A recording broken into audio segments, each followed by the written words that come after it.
Amados irmãos, um abençoado dia a todos. Agradeçamos a Deus o dom das nossas vidas e alimentemos o nosso espiritual com o Evangelho de São Mateus, capítulo 7, versículos de 15 a 20, conforme o vídeo que acabamos de assistir sobre os bons frutos da palavra da salvação.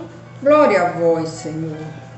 Amados irmãos, hoje começamos a celebrar o nascimento de João Batista, o precursor de Jesus, escolhido por Deus para servir de elo entre o Antigo e o Novo Testamento.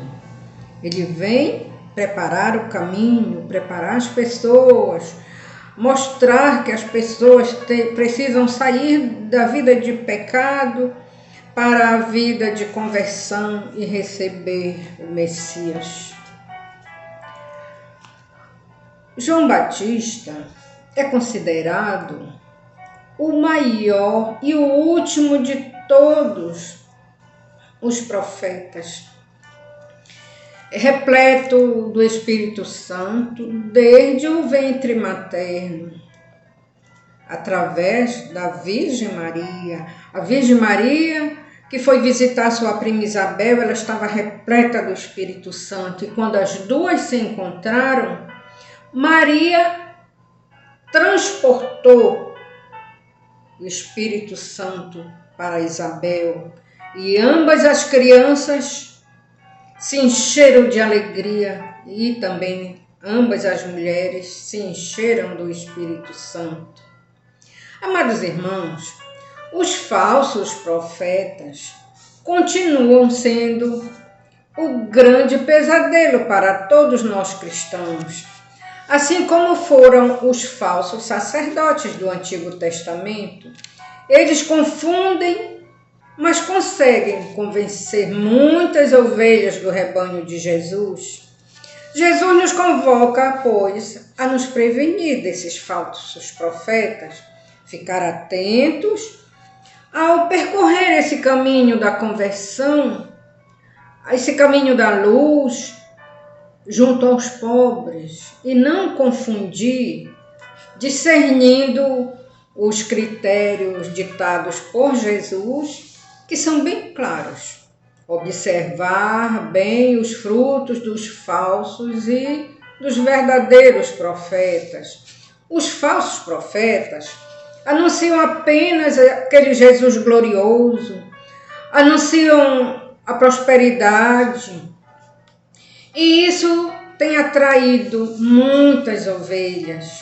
Precisamos, meus irmãos, atentar para o Evangelho do Mestre quando ele declara que é preciso passar pela cruz, ou seja, pelo sofrimento, para chegar na glória da ressurreição.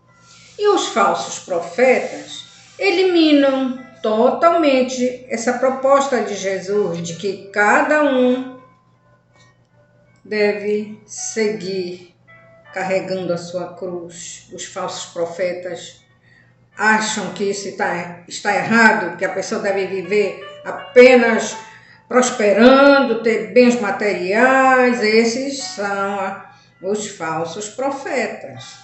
Atentos, pois, às pregações que passam pelos nossos ouvidos, que devem resultar na fé, na esperança, na caridade, união de todos, e jamais com a finalidade de separar o rebanho de Jesus. Sejamos conscientes de que o reino de Deus espera colher de cada um de nós os bons frutos,